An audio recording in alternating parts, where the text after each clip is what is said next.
Afternoon, everybody.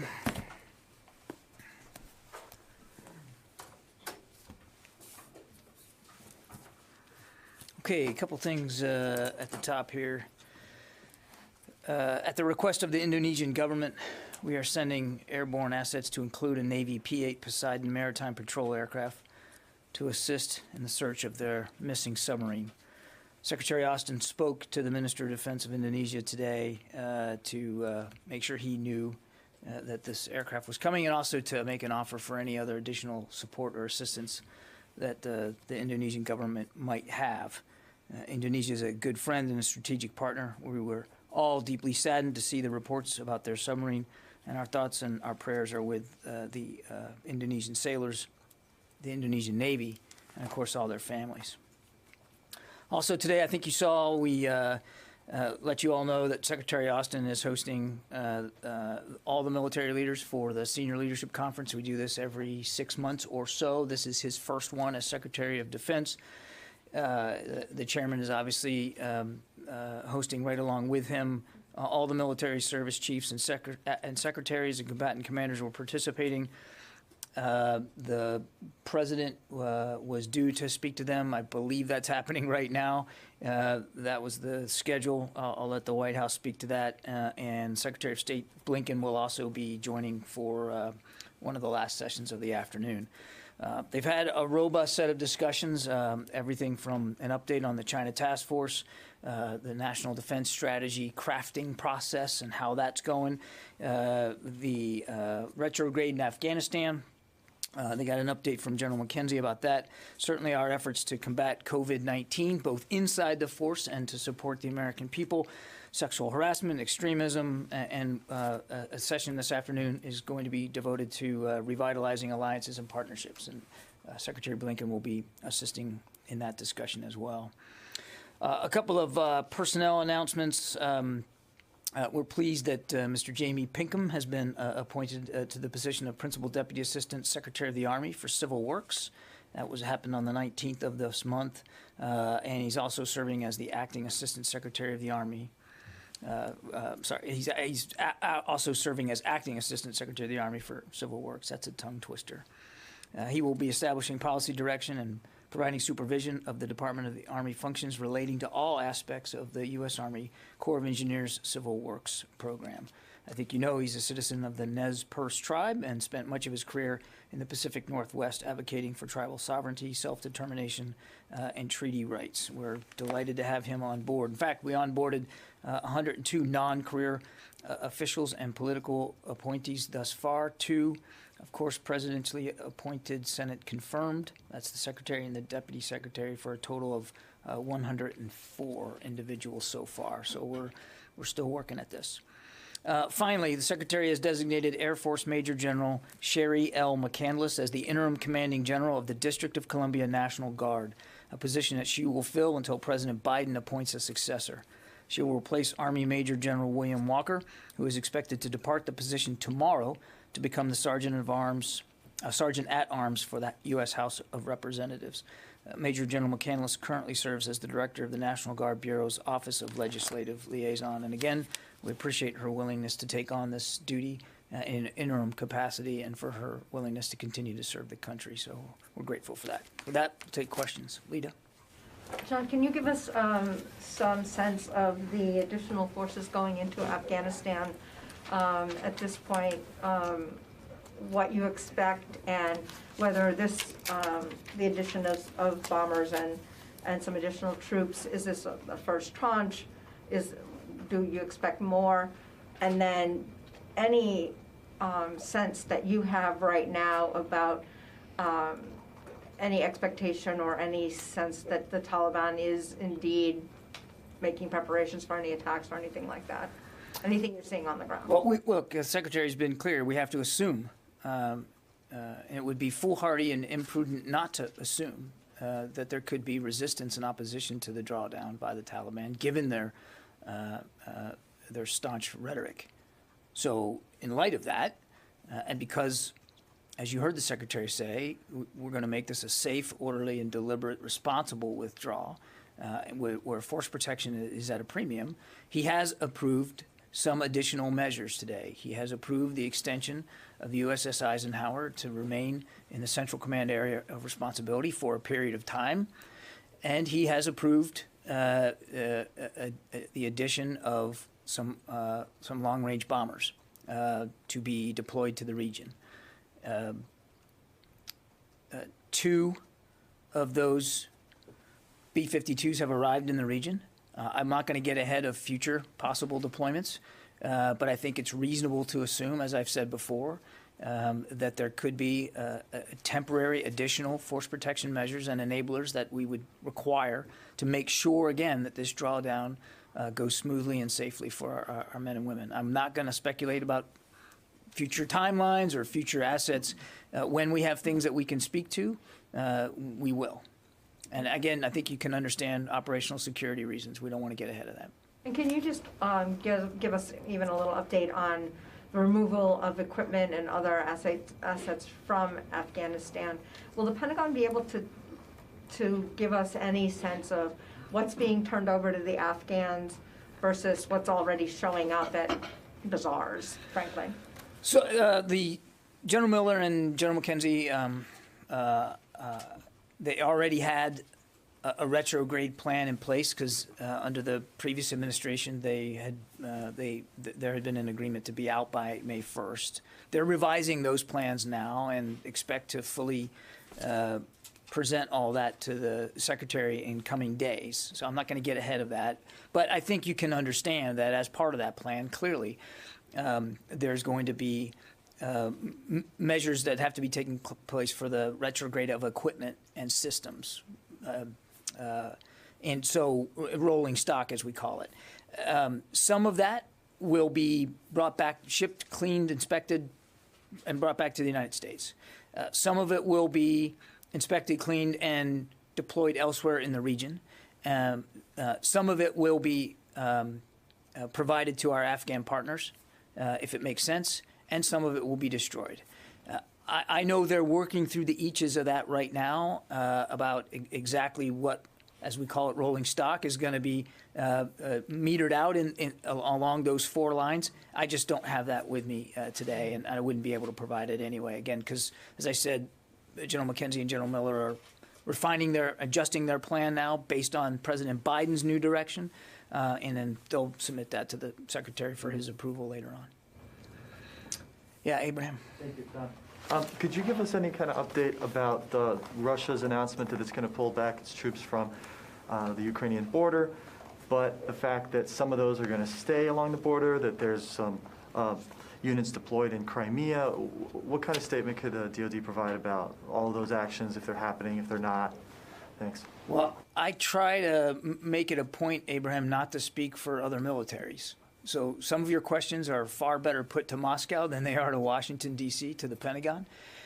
We've seen the Russian comments about how they're ending the exercises and they're going to redeploy. It's too soon to tell with any specificity right now, Friday afternoon, how much we can take that at face value.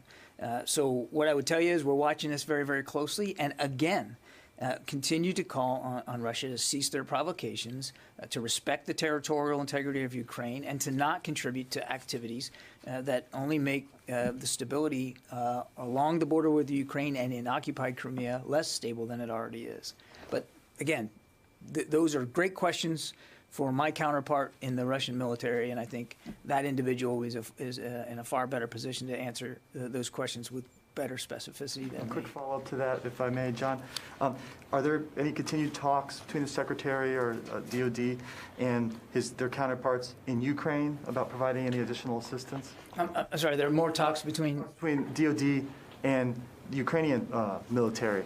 I don't have any other conversations to read out, at least not from the Secretary's level with respect to Ukraine. I know of no additional conversations that have happened with respect to the Russian presence there. No. Thank you. Yeah. Let me go back to the phone. Jeff Shogel? Thank you. What evidence does the Pentagon have that U.S. troops have been targeted with direct energy weapons? Jeff, what I would say is nothing's more important to us than the health and well-being of our of our men and women. The Secretary has made that clear. I'm not prepared to speak to this issue from the podium today. Megan? I just want to confirm that the Secretary is giving the services until the end of May to get back to him on the Independent Review Commission's findings. Is that correct? That is correct. And is there anyone else in OSD or in the services other than the chiefs and the secretaries whose feedback he's going to solicit on those? I have no doubt that he will be soliciting the feedback of his own policy experts, particularly in the Office of Personnel and Readiness. But again, he has received some initial recommendations from the Independent Review Commission, and he has asked the services to take a look at them and give him their honest, candid feedback about it. And what is the next step for the Review Commission? What's their next project? Or was this it? I can't speak with specificity. It's an independent review commission. I don't speak for them, and I don't want to get into the habit of doing that.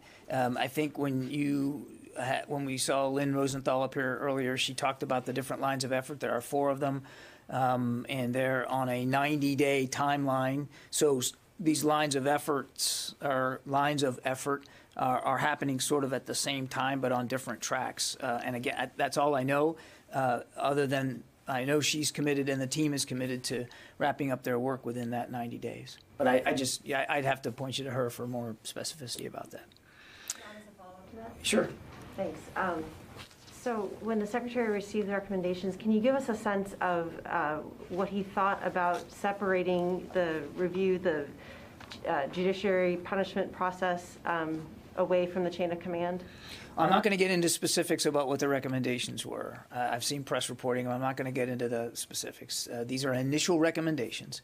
And the Secretary was grateful for the work that the IRC has already done. He was grateful for the time that they took to sit down with him and walk him through these initial recommendations. And I want to stress again, these are initial recommendations. There may be others in that line of effort, the accountability line of effort. But I won't characterize the conversation beyond that.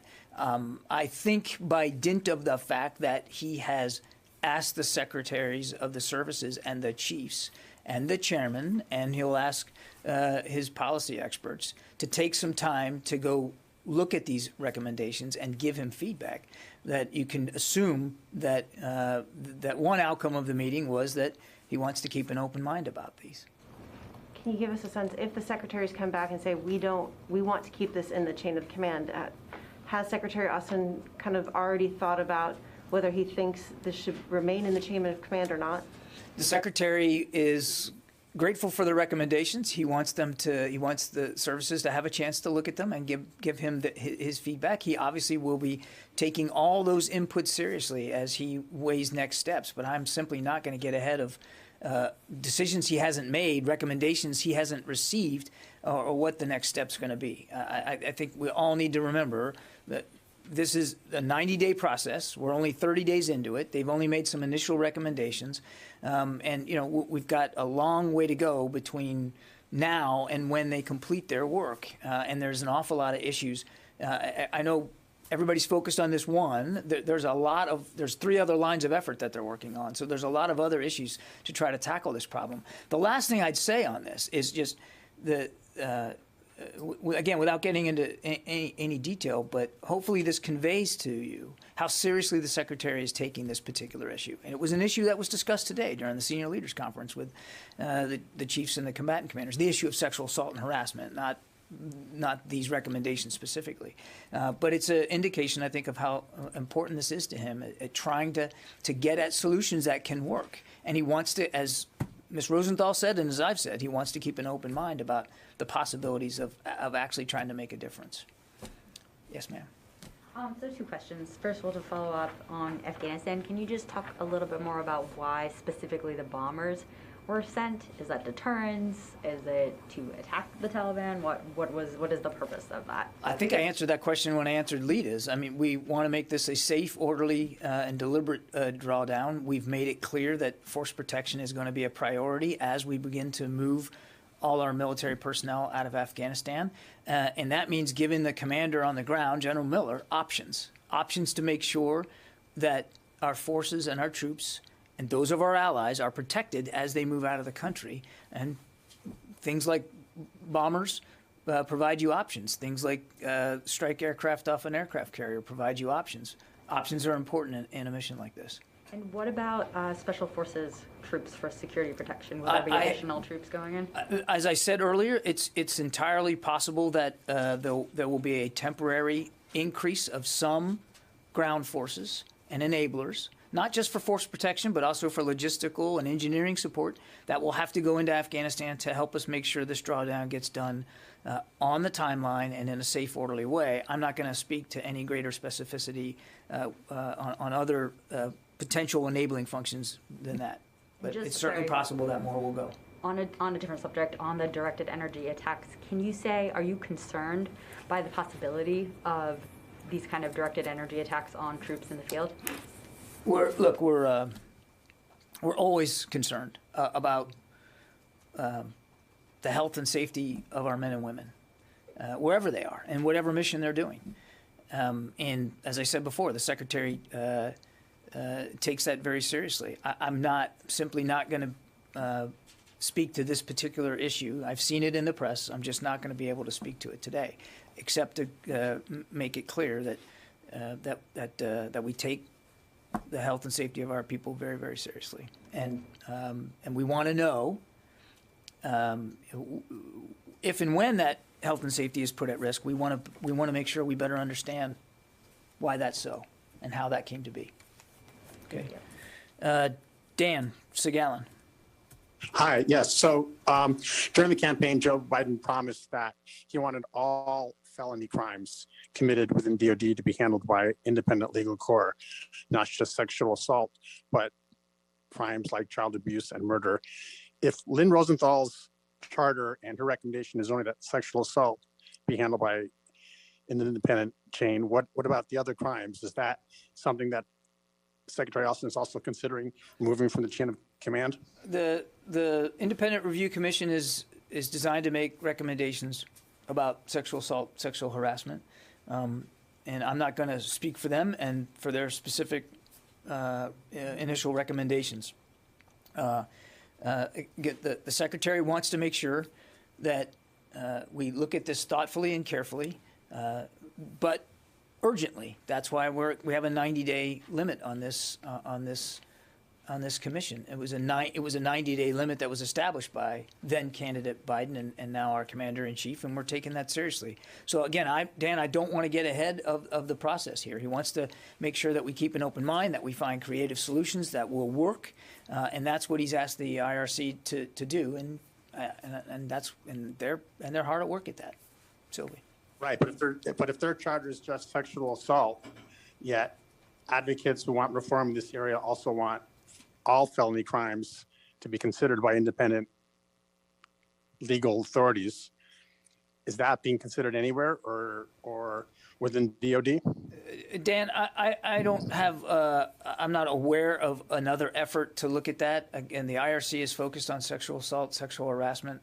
If they have views regarding other types of crimes, I'm sure the Secretary would welcome their views, but their work is primarily devoted to sexual assault, sexual harassment. Sylvie. Yes, thank you. I would like to go back to Afghanistan. I understand that all the U.S. contractors are going to come back, but are you considering leaving some foreign contractors that would be from other nationalities, let them stay with the U.S. funding? Right now, the plan is to remove all U.S. contractors from Afghanistan. But as I have said, we understand that that for things like aircraft maintenance, the Afghan Air Force, the Afghan government relies on a lot of contract support. And as we've also said, we're going to be looking at ways we can continue financial support for the Afghan National Defense and Security Forces. So we're still working our way through this, what the contractual relationships might look like. And of course, it's not just up to us. It's not even just up to the Afghan government. It's up to these companies for whom these contractors work. You know, They have an equity in this. So I can't give you a specific answer today, Sylvie, that lays this out for you, except that the plan, in terms of drawdown, the plan does include U.S. contractors. What future contractual relationships will look like going forward in Afghanistan is still being discussed and decided, and I just don't have a final outcome for you on that. Ellie, looks like CBS. Hi, thank you. With the Sexual Assault Commission, at the end of it, would any recommendations that Secretary Austin decides to take action on, would they need congressional approval? Well, again, there's a lot of recommendations he hasn't received yet. We only have a small number of initial ones, so I don't know how to answer that question because we don't know what the whole universe of recommendations are going to be and what they're going to look like. I can see a possibility where some recommendations would need legislative support, sure, and maybe there's others that won't. That will be within his authority to make the change. But again, that's a very speculative question, given that we don't have but a small number of only initial recommendations from the IRC at this point. Here in the room, Janie. Thank you very much. I'll come back to you. Yeah, I'd like to ask you something different on the vaccine issues. We are now at the war with coronavirus outbreaking from China. So is the United States managing the vaccine, COVID vaccine, as a war material? Are we, just so I understand, you said we're at war with the vaccine? The coronavirus vaccines, U.S. using for this as a war material. Are we considering the vaccine a war material? Yes. I'm not a lawyer, Janie. I don't think that we're considering it as a piece of war material. It's obviously a precious commodity. War, It's a precious commodity, and the entire government is working hard to produce these to get them into the arms of as many Americans as possible, including our personnel overseas. But I'm not aware that it's met some sort of technical definition for war material. Our alliance is currently struggling with the vaccine shortage, So is the United States willing to support vaccine to South Korea? That's a question really for our colleagues at the White House to answer, not for the Pentagon. I appreciate how you're coming at me on this one. But our focus here all I can speak for is the Defense Department. Because our alliance, because 28,500 American soldiers staying in South Korea. Why not? I'm aware that South Korea is an ally. Our focus is on really two things. One is supporting efforts by FEMA and the states to support their efforts to help vaccinate Americans. We're doing that. There's, I think, more than 30 teams now supporting FEMA vaccination sites across the country. And, of course, we've got, I think it's 30,000 or so National Guardsmen and women who have been out there already supporting state efforts. So we're helping to get shots in the arms of Americans. We're also working hard to get shots in the arms of our troops. We had a briefing here just a couple of days ago about that. We've got a lot more work to do, and that's where our focus is right now.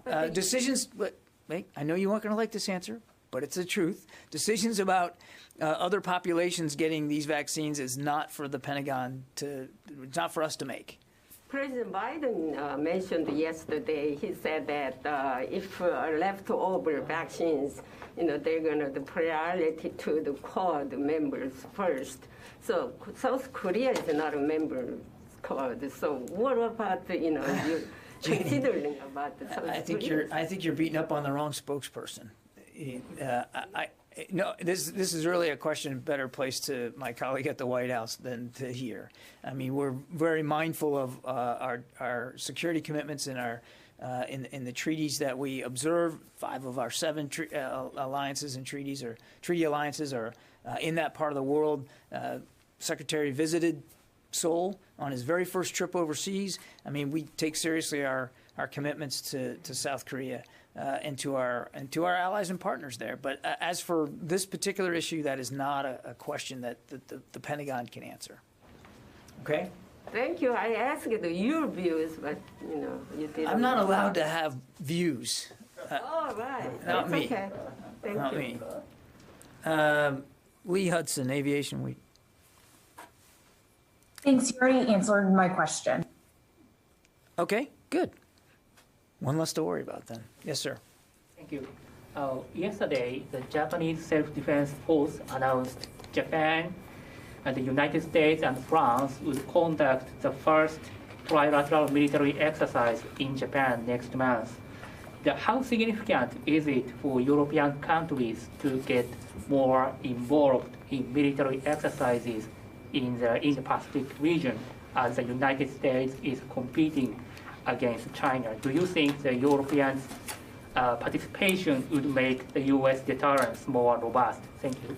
I don't have any specific details, I think, on that particular exercise. Let me just check to make sure. Yeah, I don't have a detail on what the exercise is you're talking about. So just broadly speaking, we welcome the participation of our European partners in multilateral exercises in that part of the world. We think that's important, and as the Secretary has said many times, we have to revitalize our alliances and partnerships. Not everybody is a treaty ally, but we have lots of partners and friends around the world. This is a great advantage for the United States that nations like Russia and China don't have. Partners and friends that are willing to improve our interoperability, to increase our capability, to sharpen our skills in the air, on ground, and at sea. And so without speaking to this exercise in particular, again, I would say we welcome the participation of all our allies and partners in multilateral efforts to improve our military readiness. Yep. Yeah, Mosh. Hey, thanks for doing this. If the CDC gives approval for Johnson & Johnson to be reused again, will the Pentagon follow suit, or will the DoD continue with the Moderna rollout in bases overseas? I would suspect that once the Johnson vaccine is approved again for use, you would see it back into the mix. But we're obviously not going to move faster than the CDC or the FDA. Yeah, Warren. Back to Indonesia for a second. The role of the assets heading over there right now, the P-8 and any other potential assets, is that search and recovery, or search and rescue, or is that becoming more of a recovery effort just because of the timeline here since the sub went missing? I'm not going to characterize the mission itself. That's really for the Indonesian government to speak to. A P-8 is a maritime patrol aircraft, which is designed to look for things, right? Particularly submarines. So I mean, it's a sophisticated platform that could be helpful in leading the Indonesian government to a better idea of the location. And as for other assets, again, the Secretary offered additional help. I know of no other requests right now by the Indonesian government for other help that could exist either on the surface or subsurface. Certainly we have lots of capability, but I won't characterize what kind of mission this is. We're just leaning in. We just want them to know that that our thoughts and prayers are with them and the families that are affected, and that if we can help at all in locating the submarine, that's our focus right now. Yeah. Gordon, Wall Street Journal. No, the answers to the questions have been so effective as thus far. I yield back my time. I pass on my question. That's a first. Alex with Vox. Hi, John. Happy Friday.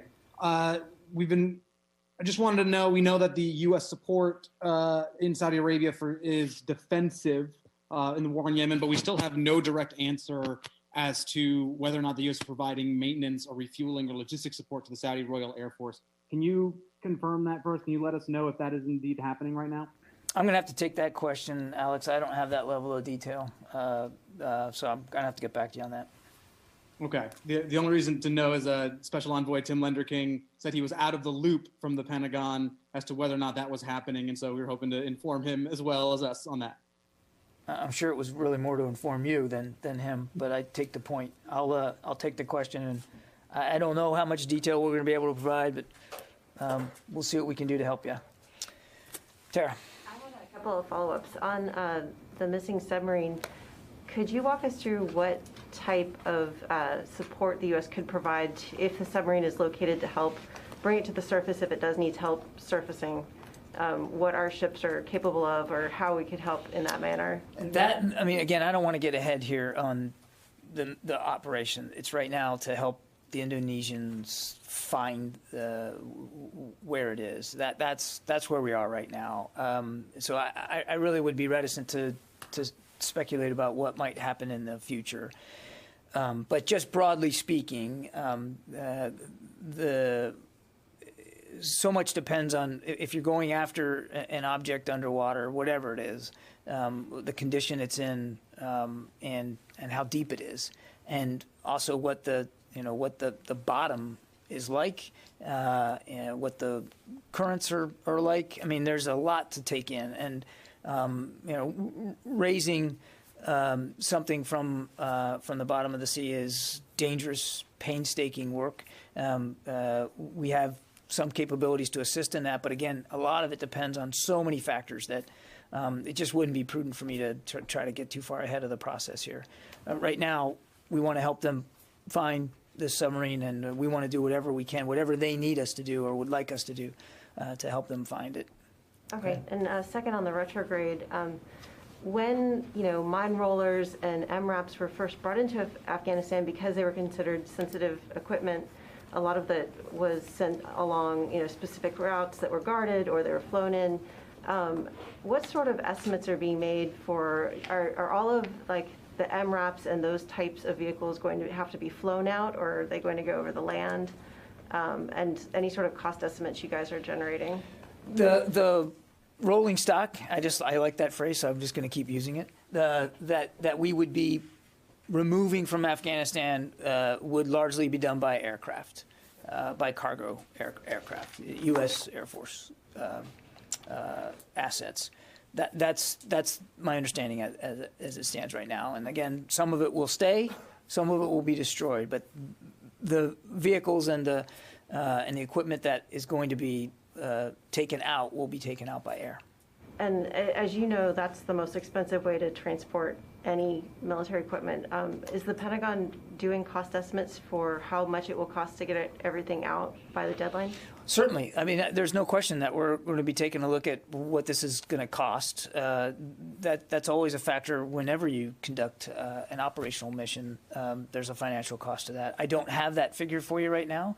Again, General McKenzie and General Miller are refining their plans, and they'll present all that to the Secretary in due course. I don't think it'll take very long for them to do that because they had already been doing preliminary planning for this.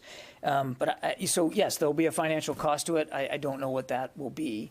I want to stress again that this is about a safe, orderly, and deliberate drawdown. And given the unique nature of Afghanistan on the planet, the geography, airlift is the most effective way to remove the personnel and to remove the physical assets, the equipment that we have there that we do intend to leave with. Okay. Jared, El Monitor. Hi, John. I just wanted to follow up on Alex's question about U.S. support for the Saudi coalition. I had asked this to General McKenzie. I just wanted to reiterate the importance of this question. I know Special Envoy Lenderking and Alex are not the only people wondering about this, but if we could get details on whether or not that there is logistical and maintenance support for the Royal Saudi Air Force, that'd be really great. Thanks. Yep, as I said, we'll take the question. Okay. Jen, is that you? Yes, it's me. Can't see way back there. Sorry about that.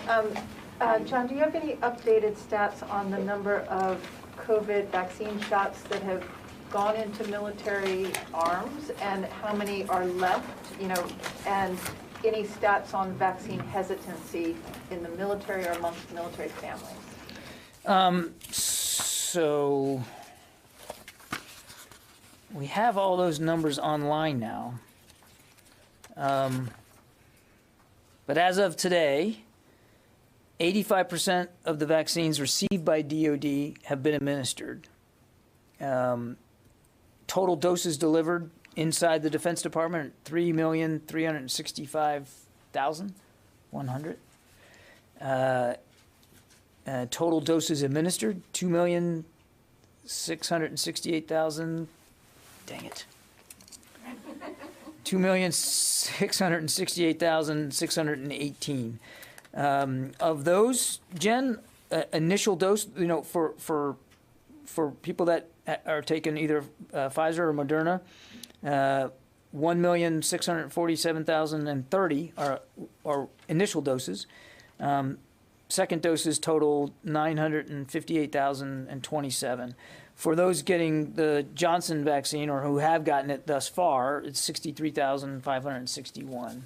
I can get all these numbers for you if you want them. But as we rolled out on Wednesday, we're now, even by services, we're able to give you a running tally that we're going to be updating 3 days a week online. And that's based on an automated system. One of you asked, well, why couldn't we break it down by reserves and guards? And the reason why is because this is an automated system now that we've got online and going. It doesn't mean that you can't break it down by reserve and guard, but you'd have to go to the services for that.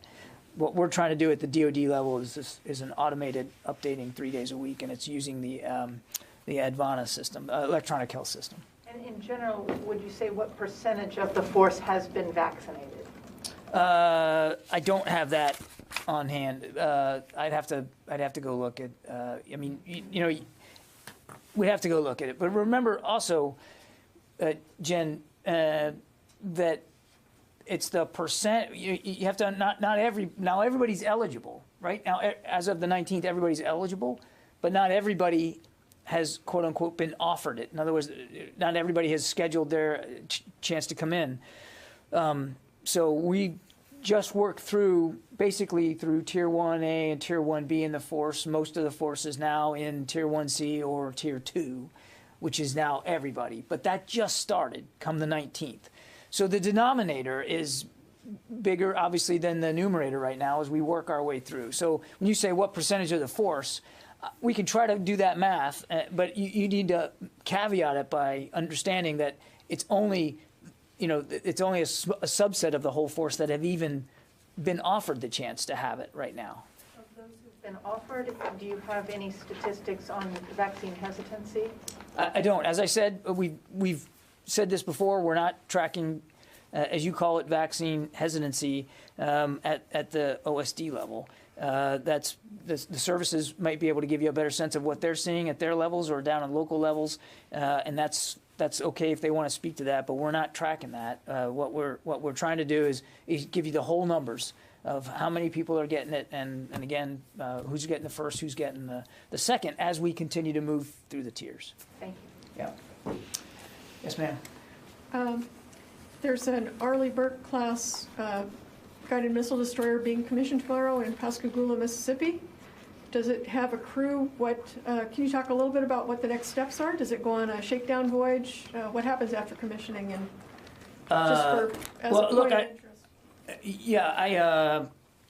So I refer you to the Navy on the specifics. I'm not disputing that there's a commissioning. As you said, a commissioning or a christening? A christening. Sorry. I'd point you to the Navy for more detail about what vessel's being christened. I don't have that in this big, huge book today.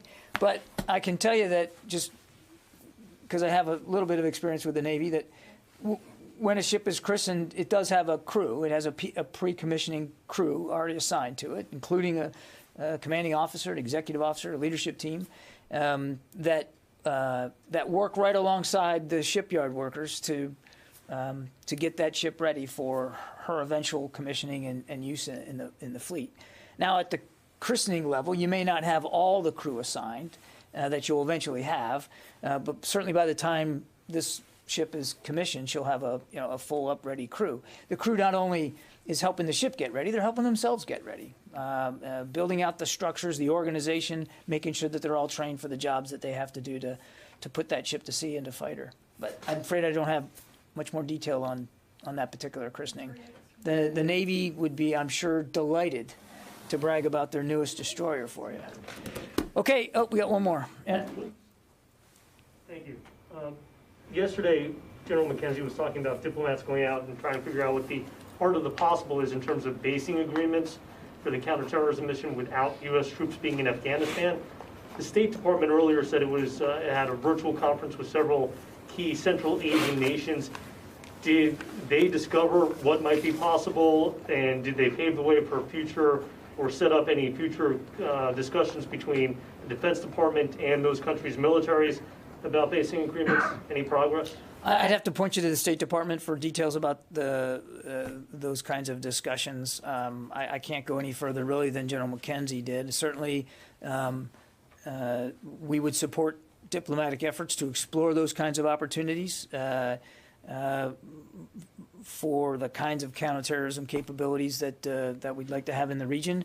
But as you've also heard Secretary Austin say, he said it in Brussels, we have already robust over-the-horizon counterterrorism capabilities at our disposal, and we intend to do whatever we need to do to make sure that a terrorist attack on our homeland can't emanate again from Afghanistan. Okay. Yeah. Can you say anything about the F-35 program? Have you notified Turkey about their removal from the program? I don't have an update for you on that today. I'll take that question. All right. Thank you.